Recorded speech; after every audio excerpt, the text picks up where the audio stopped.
Who remembers back to 2024 when after week 2 of the NFL season, Alec Pierce was the wide receiver 5 in fantasy football, and Ja'Marr Chase was the wide receiver 42. But now, who remembers that Ja'Marr Chase finished as the wide receiver 1 last year, and Alec Pierce is the wide receiver 39? My whole point to this, stay calm. It's only week 2. A whole lot can happen. Are your studs not studs? That's fine. Plenty of time left. Have your sleepers broken out yet? Nope, that's okay. Plenty of time left. And on Thursday Night Football, this is not a fun game to try and predict at all right now because there isn't a whole lot with the wide receivers in either of these offenses that makes sense right now. Starting with Miami, Tyreek Hill finally had a big week. We've been waiting for him to get back on the board with a game over 100 yards and scoring a touchdown. Even Jalen Waddle looked good last week, and you gotta anticipate them playing from behind once again and Tua needing to throw the football. And if that happens, a negative game script could be the best outcome for Tyreek Hill and Jalen Waddle to both be fantasy viable. But we've seen how inconsistent this offense can be. And right now, Buffalo is only allowing the 6th fewest fantasy points to the wide receiver position. So realistically, you got to ask yourself, are you okay risking it on Thursday Night Football? Because that's what it comes down to. The same can be said for the Buffalo Bills as well. Right now, their snap percentage at the wide receiver position is very even. Palmer's at 51%. Keon Coleman is at 51%. Khalil Shakir at 49%. And Khalil Shakir's targets went from 9 in week 1 to only 2 in week 2. He's supposed to be the safest one of the group. And right now, we don't really know how consistent he will be with targets.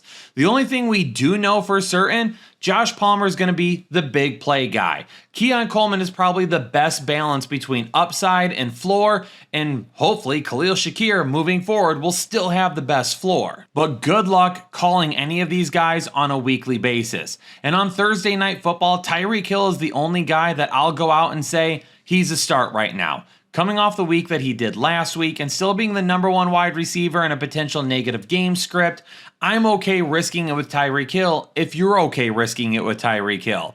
Jalen Waddle's going to be a little bit of a bigger risk, and then everybody from Buffalo is going to be a bigger risk because we don't know who's going to be the guy as of yet. We don't have enough weeks where we've been able to find any type of information that's going to give us an idea on who we can trust moving forward. In Green Bay, the waters don't seem to be nearly as murky right now because Jayden Reed is going to be missing some time with a broken collarbone. But the snap percentage points to Romeo Doubs being the wide receiver 1 right now. He seems to be on the field the most consistent of any of the wide receivers. Last week he played in 74% of the snaps. Matthew Golden was at 59%, Dontavian Wicks at 54%. But there's one thing that I want to caution you with when it comes to Matthew Golden. People are freaking out because Matthew Golden hasn't done anything as of yet. And his targets really aren't at a point where we're like, hey, we can risk it with him because we know we at least are going to be getting targets for him. But last week, you don't even need to go watch the film. You could go to X, you could go to YouTube, you could go to Facebook.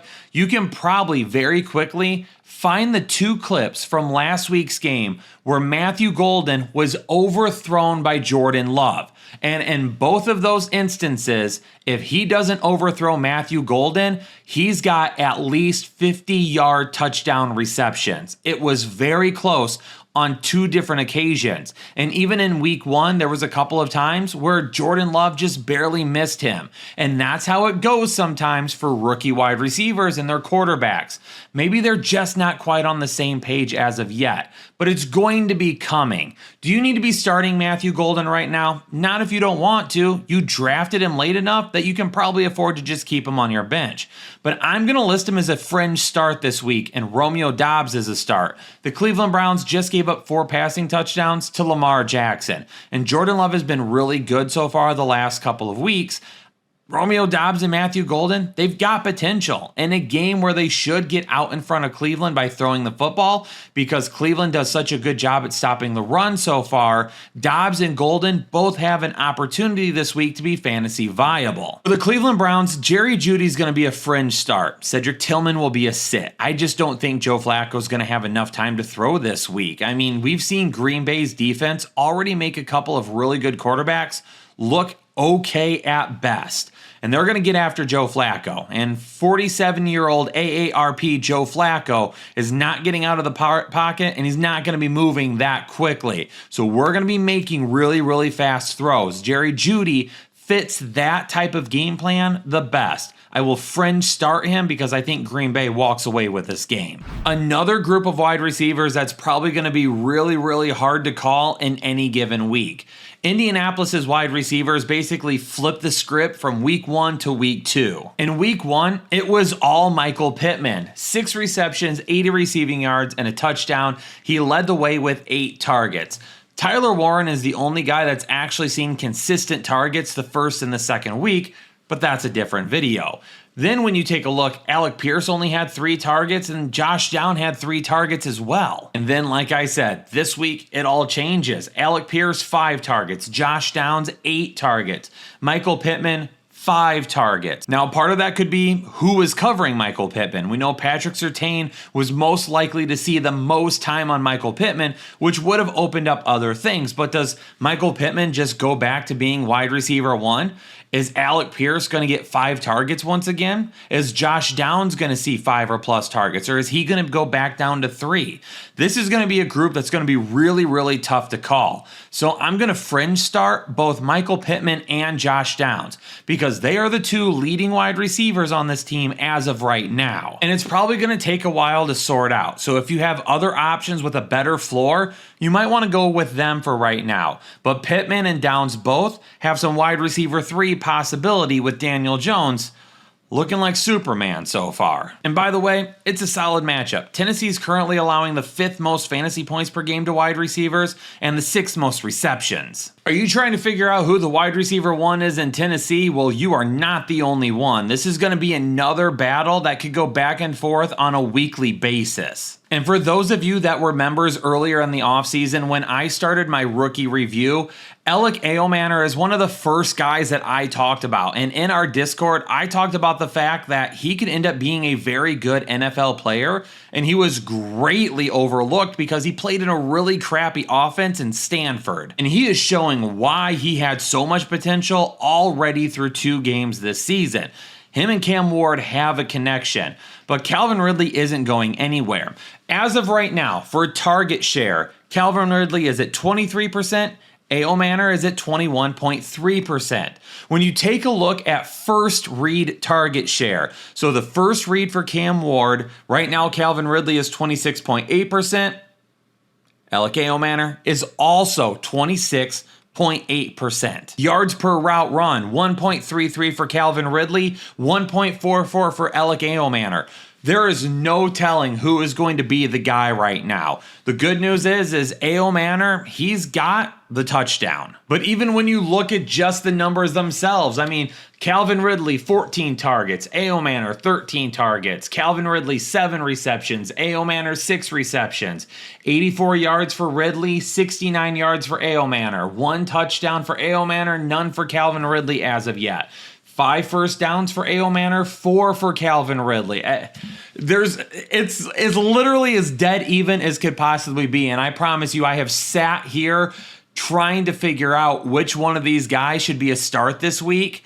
And I don't know. I don't know who to pick. This is one of the most dumbfounding decisions that I have had to make in a start and sit video in a long time. And maybe this is the coward's way out, but I'm going to do fringe start for both of them because I don't think that you can put either of them in your lineup and be super excited for them right now. But I don't think you can just dismiss either of them either. This is going to be a tougher matchup against Indianapolis. Their defense has played pretty well so far to begin the season. One of these guys is probably going to have a decent day, or maybe neither of them will have a decent day. Or at this point, both of them could have a decent day. It's really going to go on a team-by-team basis at this point. If you have to play one, you probably don't have both of them, so you would take a shot with one of them. Alec Eomanor, I can tell you right now, is probably not even on a ton of teams. He's probably more of a free agent in a majority of leagues right now. Calvin Ridley is the one that you would have to make a difficult decision with.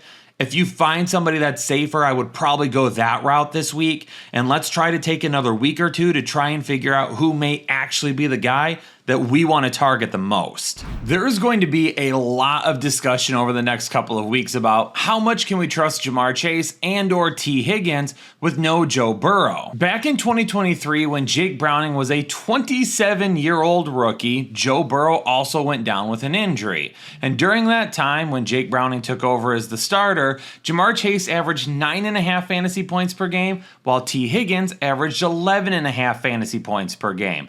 That's not anything to get super excited about, but Jake Browning isn't a 27-year-old rookie anymore. He's a 30-year-old veteran now. This is his third year with Cincinnati, his third year in the league, and the third year in this offense. He's going to have a much better understanding of what he needs to do to help this team be successful, and he's got two of the better playmakers in all of football as his wide receiver. So for me personally, I'm still going to start both of these guys. We drafted them high enough. Are we really going to sit either of them? You're definitely not sitting Ja'Marr Chase.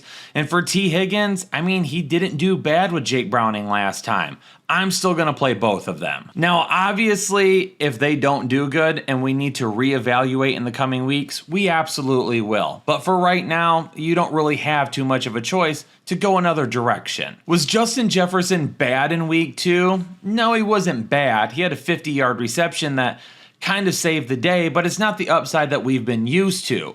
And if you're frustrated because you think it's JJ McCarthy, well, you don't have to worry about that for the next 2 to 4 weeks because he's going to be missing time with an ankle injury. Carson Wentz is going to step in now instead.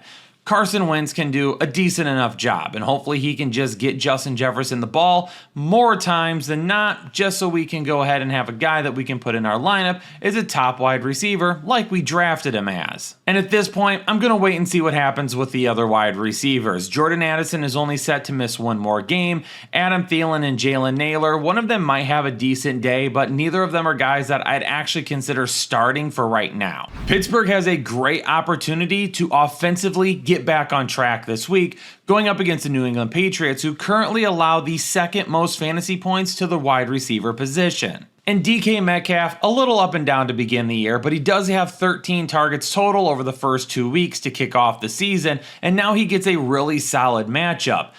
Calvin Austin is a guy that I wanted to list as a start because it's a really good matchup, but Aaron Rodgers was not happy with him last week. My hope is that that doesn't carry over, but with Aaron Rodgers, we've seen that he knows how to hold a grudge. One thing that we have to keep an eye on, though, all of those fantasy points that New England has given up over the first 2 weeks have been without Christian Gonzalez, their top cornerback. We'll see if he ends up coming back for this week or not. New England only had to throw the ball 23 times last week, and Drake May's a guy that likes to spread the ball around, and because of that, there isn't a whole lot of targets to just go to one person. Kayshon Boutte, who looked like to be the guy in week 1, only got one target in week 2, and luckily enough, it ended up going for a touchdown. Stefon Diggs has seen his snap percentage climb a little bit, probably going to continue to happen as he gets more and more healthy and back out on the field and in game shape. Mario Douglas is clearly at the bottom of the pecking order. Last week, he only played 25% of the snaps. Boutte was at 72, Hollins at 65, Diggs at 52, and then Douglas all the way down at 25%. Boutte will still be a start for me this week. Stefon Diggs, because we continue to see his snap percentage climb, he's going to be a fringe start because I do think he's very close to making more of an impact on this team than what we've seen the first 2 weeks. The LA Rams are not going to have an easy matchup going up against Philadelphia this week. But Puka Nacua and Davante Adams have been getting so many targets, you gotta keep playing both of them even in their tougher matchups. I mean, Davante Adams was the wide receiver 9 last week and he led the team in targets. Puka Nacua over the last 2 weeks has been wide receiver 7 and wide receiver 6. So Puka Nacua, he's the main wide receiver. Matthew Stafford is healthy, that's great to see. That means he's gonna get a ton of volume. Puka Nacua is a start for me. Davante Adams is a guy that I think he could go back and forth. He could be the wide receiver 1, one day, the wide receiver 2 the next, but Puka Nacua, a little bit more of an upside play. That's why Davante Adams, for me, is more of a fringe start, because I do think more times than not, we're going to see him leak back into that wide receiver 2 range instead of being a wide receiver 1. The LA Rams are currently allowing the 8th fewest fantasy points per game to opposing wide receivers. But here's kind of the issue with that. They've played Tennessee and they've played Houston, a couple of offenses that now are not really considered elite. Now, we did see a small progression for the Philadelphia wide receivers from week 1 to week 2, but it wasn't a whole lot. This offense is really on the ground right now. They're picking up some first downs here or there in the passing game. Jalen Hurts has not thrown a passing touchdown as of yet, and his max yard so far is 152. He's picking up yards on the ground. He's running the football in on the ground with the tush push, obviously. Saquon Barkley's the guy, but the progression for the wide receivers, I mean, in week 1, Brown had 1 target, and then he had 8 in week 2. He went from 8 yards to 27 yards. He went from being wide receiver 100 to wide receiver 71. Devontae Smith, a lot of the same thing. He went from 3 targets to 6 targets, 16 to 53 yards, wide receiver 80 to wide receiver 53. It's just not an offense that's doing a whole lot through the air right now. And given this matchup going up against LA, even though they've played offenses that aren't nearly as good as the Eagles offense, you still got to be very cautious with putting these guys in your lineup right now. At some point, they're going to go off, and it could be this week. Just be careful because there might be some better plays that you could roll with for now. It's going to be interesting to see who Tyrod Taylor is looking towards the most for the wide receivers in New York. Garrett Wilson is still going to be a start for me because he's going to be the guy with the most volume, but Tampa Bay is currently allowing the 5th fewest fantasy points to opposing wide receivers. And last week, when you take a look at the snap percentage, Allen Lazard was back and on the field. He saw 47% of the snaps. Johnson was at 96%, while Wilson was at 94%. I mean, Wilson's going to have a very low ceiling with Tyrod Taylor, but he's going to be a guy that if you're starting him as your wide receiver 2, he still has a wide receiver 2 floor, even if we don't really expect him to be a wide receiver 1. Mike Evans had 11 targets last week, and he probably deserves to be a start instead of a fringe start. So I know I'm going to get some questions on this one, but I really think that Tampa Bay, I don't want to say easily wins this game, but I want to say they control this game. I think Bucky Irving and Rachaad White will do a good job on the ground again this week, and that's where they're going to live. They are going to pass the ball. They're going to throw the ball. Emeka Egbuka has been fabulous to start the season. 7 targets again last week. Another touchdown again last week. He's playing very well, and if it weren't for him, Mike Evans would end up being a start. But I do think Cade Otton is also going to get involved this week. I don't think he's going to have a huge role, but he's going to take some targets away from Mike Evans potentially because this is an easier matchup for Cade Otton than it is for the wide receivers. So Mike Evans is a fringe start because I believe he's more of a wide receiver 2 this week instead of his normal wide receiver 1 upside. Las Vegas may have a tough matchup with Washington this week, who's currently allowing the 6th fewest fantasy points to wide receivers. But they also like to throw the ball 900 times a game, so there's going to be an opportunity for a lot of targets. Jakobi Meyers has 22 targets through the first 2 weeks of the season, so apparently he didn't want to be traded that badly because he's still the wide receiver 1. Dante Thornton is going to have some big play upside. He really hasn't materialized as of yet, which is kind of crazy considering how often Las Vegas is throwing the football. But Jakobi Meyers is going to be a safe bet to kind of be in that flex range once again. Tough matchup, but throwing the ball an awful lot obviously would make sense for him to still be able to potentially reach that area. But I think a lot is going to depend on if Jayden Daniels plays, because if he doesn't, this game could end up being a lot closer. So maybe they actually can lean on running the football this week a little bit more. But speaking of Jayden Daniels not being able to play, what does that mean for Washington? Right now, I'm going to just say Jayden Daniels is starting. From everything I've seen so far, it sounds like he could start this week if he wanted to, that he might need to wear a brace, and maybe Washington needs to not run the ball with him this week, but he could still play and he could still be successful. Well, I'm seeing some other reports where people are saying they just need to play it safe with him, they just need to let him rest for a week. I get it. I'm not in there, so I don't know how healthy he actually is right now. But as of this recording, I'm going to go ahead and say Jayden Daniels will play this week. Now, let me go ahead and give you a breakdown on both of the scenarios, however. Las Vegas is currently allowing the 4th most fantasy points per game to opposing wide receivers. So if Jayden Daniels plays, both Terry McLaurin and Deebo Samuel are going to be starts for me. I know Terry McLaurin hasn't had like a huge week as of yet, but there's been a couple of opportunities that Jayden Daniels unfortunately has just missed Terry McLaurin. He still had 9 targets last week, and honestly, he should have 1 or 2 touchdowns already on the season. He doesn't because of a couple of missed opportunities. That happens.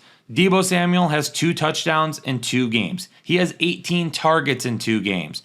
He is a guy that is continuing to make this offense multifaceted and is keeping guys off of Terry McLaurin and is spreading the defense out. That's a good thing for me, regardless of who starts. Now, if Jayden Daniels doesn't play, then it's Marcus Mariota, and that's going to change things for me. I don't know if I can go with Terry McLaurin if Marcus Mariota is going to be starting at quarterback. I'll still go with Deebo Samuel. I'm not going to switch his start designation, regardless of if it's Mariota or Daniels, because they're going to do things to get Deebo involved, and where he's going to be involved is going to be where Marcus Mariota could be successful as well. Terry McLaurin probably moves to being a sit for me. I hate to do that. If you want to argue he's a fringe start, I get it. I won't argue against that because I still think he could have like one big play that could end up saving his day. But probably realistically, when you start Marcus Mariota, your chances of Terry McLaurin not being fantasy viable that week increase greatly. There's no reason to panic on Drake London as of right now. I know fantasy owners are not happy with him right now, but let's be realistic. London had 15 targets in week 1. And not only that, he had a touchdown called back that probably should have been a touchdown. And last week, he didn't get a ton of targets because the run game did so well. Bijan and Tyler Algier absolutely wore out Minnesota. So there was no reason to throw the ball more than what they already did. There might be some games like that because of how good the run game could be for the Atlanta Falcons. Now, Carolina is allowing the 2nd fewest fantasy points to opposing wide receivers right now. I don't know if I would chalk that up to who they faced or if their passing defense is really going to be that good this season. So maybe this week with Drake May, we are going to keep the ceiling a little bit lower, but I'm still going to start him. He's the number 1 option in this offense, especially in the passing game, and he's going to be a guy that is going to get going very soon. Don't worry about him. Had he held on to that touchdown, which I still think that he did hold on to that touchdown, other people feel that way as well, you wouldn't be panicking right now because week 1 would have been solid for him anyway. They made Bryce Young throw the ball 55 times last game. I can't see that model being sustainable in Carolina. And if it is, then Tet McMillan is going to continue to get target after target after target. He has 19 targets through 2 games, and yeah, he hasn't scored a touchdown yet, so that means his ceiling's a little bit lower. He's got a really solid floor, and this week going up against Atlanta, I'll roll him out there with another solid floor once again. I know Hunter Renfrow had a couple of touchdowns last week. I'm going to wait to see how that plays out. Is he actually going to be like the number 2 target on this team? Jatavian Sanders is not a guy to forget about. Chuba Hubbard has been helping in the passing game as well. So I don't really know if we're going to be able to bank on weekly touchdown potential from Hunter Renfrow, but he's definitely trending in that direction, and we'll keep a close eye on it over the next couple of weeks. Is this the game where Houston can get their offense rolling? Potentially. Jacksonville's allowing the 7th most fantasy points to opposing wide receivers right now. Nico Collins had a touchdown last week, but didn't really do anything outside of that. But he did have 9 targets. The next closest wide receiver to him was Xavier Hutchinson, who had 3 targets. He's clearly the number 1 guy in this offense, so we will start him in a good matchup, even though this offense has not been doing a good job. Oh, on top of it, Collins played 90% of the snaps last week too. Another stud wide receiver that people are worried about, Brian Thomas Jr. Now, the pros to Brian Thomas Jr. right now, he had 12 targets last week. He's had 19 targets in 2 games, so clearly they are making him a priority in this offense. The volume is great. He just needs to clean a couple of things up when it comes to his hands. Can't be dropping some of these passes that he has been so far. Travis Hunter and Dyami Brown for right now need to be fringe start players. Now, Parker Washington had a solid week last week, a better week than Travis Hunter, but I do feel like they're going to do something to try and get Travis Hunter going a little bit more over the coming weeks. So I still want him to be a potential option for us. Dyami Brown, I mean, we told you guys that he was going to be trouble in Jacksonville, that him and Travis Hunter were going to steal some targets from Brian Thomas Jr., and they were going to make it where there were going to be some weeks where Brian Thomas Jr. didn't have the upside that we saw last season.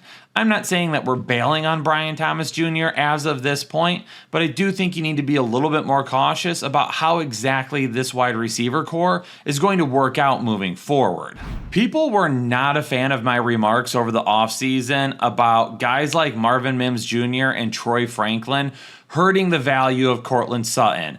But week 2 is exactly why I wanted to bring up that point to everybody trying to draft Courtland Sutton. I wasn't completely against drafting him, but I also saw people wanting to utilize him as their wide receiver 1. And I even thought him as a wide receiver 2 could be a risky bet some weeks. And again, we saw exactly why last week. Actually, Troy Franklin outsnapped Courtland Sutton. Franklin played 83% of the snaps last week. Sutton was at 78%. Mims was down at 36%. And Franklin had a solid week. 9 targets, 8 receptions, 89 receiving yards, and a touchdown. He was a guy that had a terrific training camp. It was really looked at as being a breakout wide receiver for this year, especially if you're looking at him as the number 2 option in Denver. And you can't forget, him and Bo Nix were teammates in college, so there's a little bit of a connection there. As far as Marvin Mims goes, we saw that big touchdown last week. 2 targets, 2 receptions, 24 yards, and a touchdown. He's going to be up and down. He's still going to be a sit for me because there's going to be weeks where he does nothing. There's going to be weeks where he does something.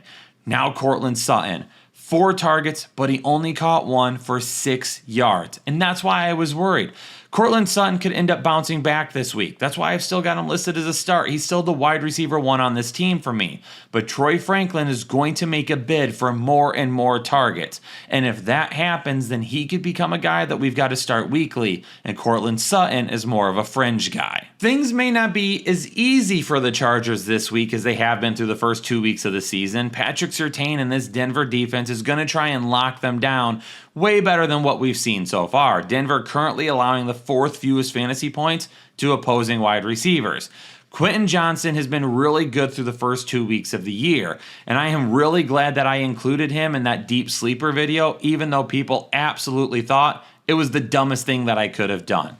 Hey, still a lot of time for me to be wrong this season, but I'm glad he's off to a decent start.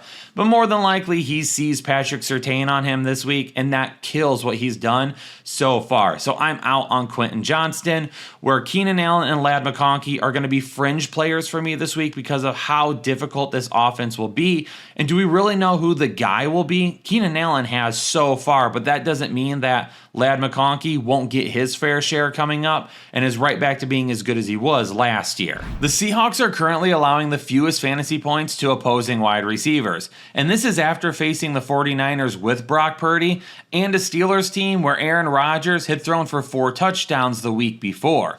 Their defense is legit. And I'm going to sit all of the New Orleans wide receivers this week because I think this is a really tough matchup for New Orleans. But even though I'm sitting these guys this week, I do want to make note on how good Chris Olave has been to begin the season, even though it hasn't really translated to fantasy points yet. Chris Olave had another 10 targets this past week. That makes 23 targets in 2 games for him. He is being peppered by Spencer Rattler, but they haven't really turned into high upside plays as of yet. Right now, he's been the wide receiver 32 and the wide receiver 46. That's a lot of volume to really not even be fantasy viable. At some point in time, we're going to see him start to break some bigger plays with those. So if you have Chris Olave, keep him. Do not get rid of him. That is a ton of volume. And if we can get some bigger plays here shortly, at worst, he's going to be a flex option and potentially a wide receiver 2 for us based on that volume alone. Now, Rashid Shaheed did have that touchdown last week, and we really hadn't seen Spencer Rattler be successful consistently pushing the ball down the field, so we'll see if he gets back to that this week. For now, I'm going to wait and see on Rashid Shaheed. In some easier matchups, I think I list him as a fringe start, but this week against the Seahawks, I'm going to skip on him. JSN continues to be fantastic. 23 targets in 2 games, 227 receiving yards in 2 games. He is the epitome of volume right now, and Sam Darnold loves him.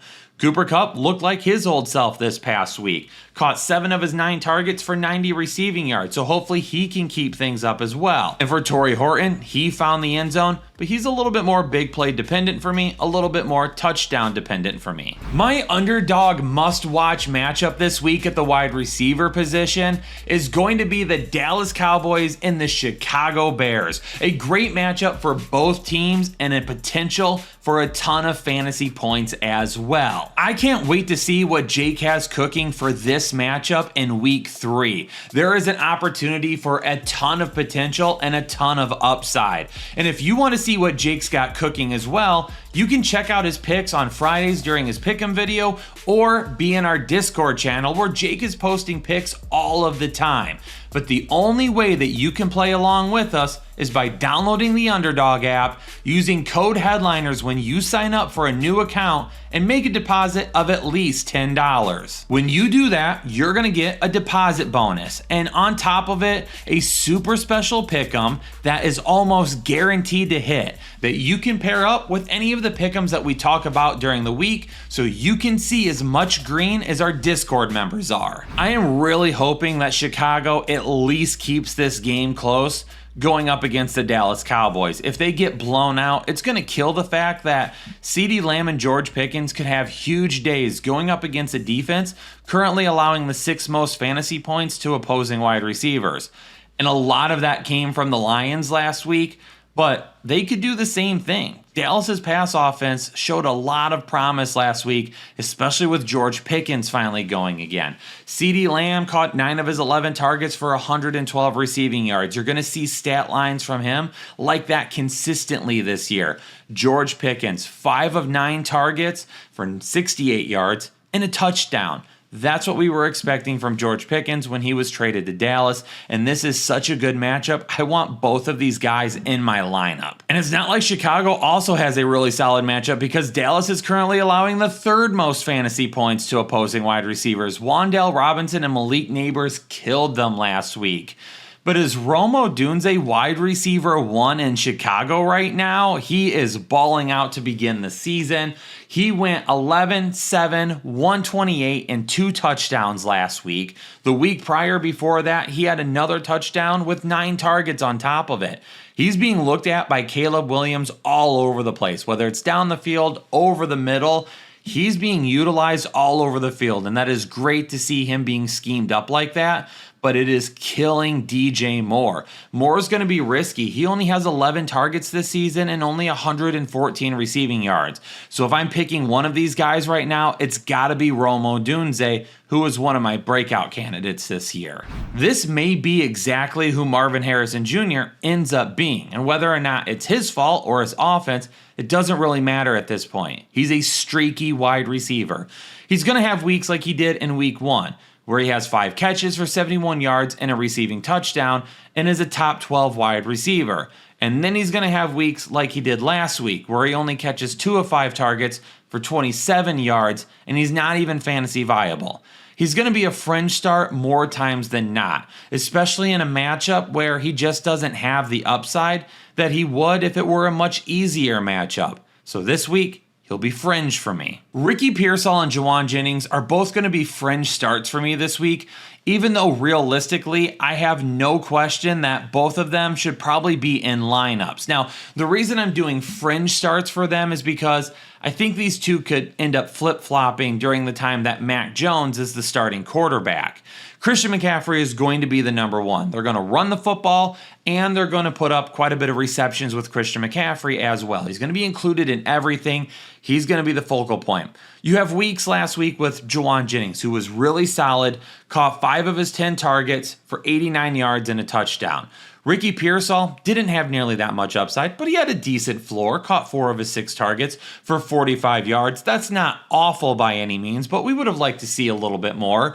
But they're fringe starts because I could see them flip-flopping. I could see this week Jauan Jennings having the floor of Ricky Pearsall, but Pearsall having the ceiling that Jennings did the week before. So because of that, and the fact that CMC is the number 1, they are fringe starts just because I want to be a little bit more cautious with how high their upside may actually be. The New York Giants are currently allowing the most fantasy points to opposing wide receivers. So there's a lot of opportunity for the Chiefs wide receivers this week.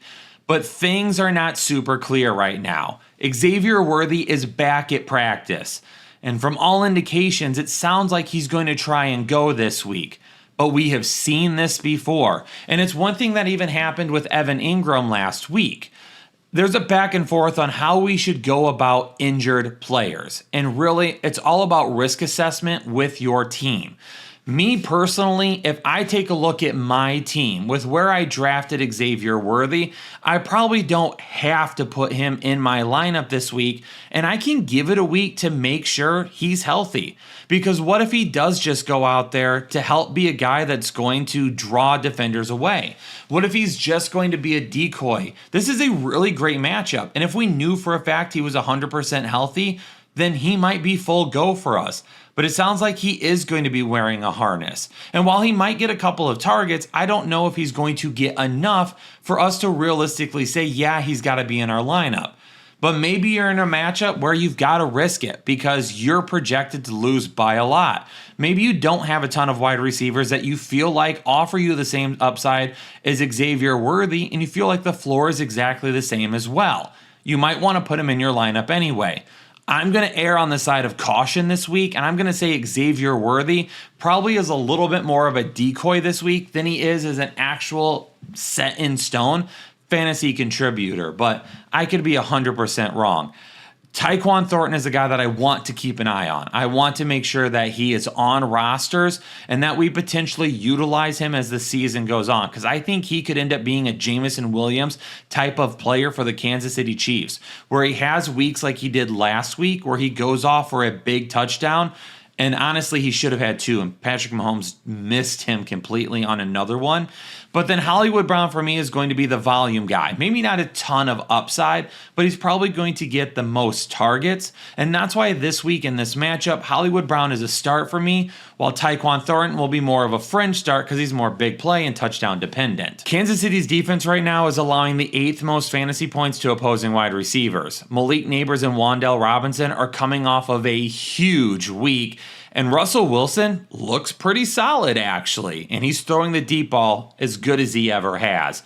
These guys have a tremendous amount of upside. This is a game where the New York Giants should probably be in neutral or negative game script for a majority of the time. So because of that, Russell Wilson's going to be slinging it, and both of these guys will be on the other end. Monday Night Football with Detroit and Baltimore should end up being a ton of fun, and we'll see if Detroit can keep the juices flowing after that big win against Chicago at home last week. Amon-Ra St. Brown, he's going to be a starter for me. We saw it last week, why you always start Amon-Ra St. Brown. Him and Jared Goff are a couple of peas in a pod. Jameson Williams is going to have big play potential. He's going to be a guy that's going to score some big touchdowns like we saw last week, but unfortunately, he's going to disappear in some other weeks as well.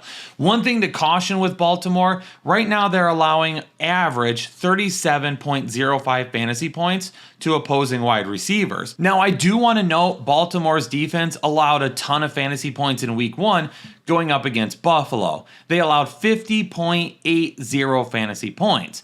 This past week in week 2, it was much better against Cleveland. They only allowed 23.3 fantasy points to opposing wide receivers. Realistically, for Detroit, I think you're probably somewhere in the middle of what those two did, so probably right around the average that you see on the screen right now. Detroit has not been great against opposing wide receivers so far to begin the season, which is extremely disappointing because I don't know if Terrion Arnold has taken the jump that a lot of people thought he was going to based on how he looked in training camp. Zay Flowers is the guy. He's the volume guy. He's the guy being looked at the most by Lamar Jackson right now. we are going to go with Zay Flowers as being a start. DeAndre Hopkins, for me, has touchdown potential in this matchup. Maybe not a ton of volume, but I definitely think he could be looked at in the red zone. Rashad Bateman, I think, could end up seeing a big play or two. We saw it in week 1 against Green Bay.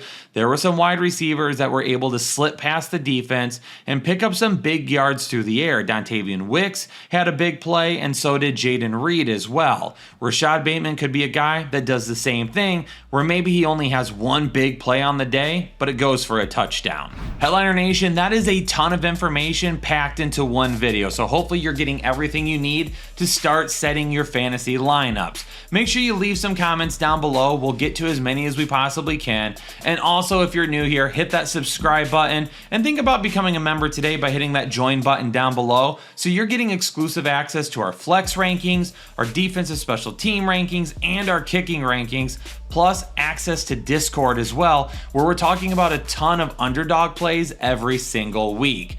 Headliner Nation, stay safe and stay healthy, and I'll catch you all in the next episode of the Fantasy Headliners.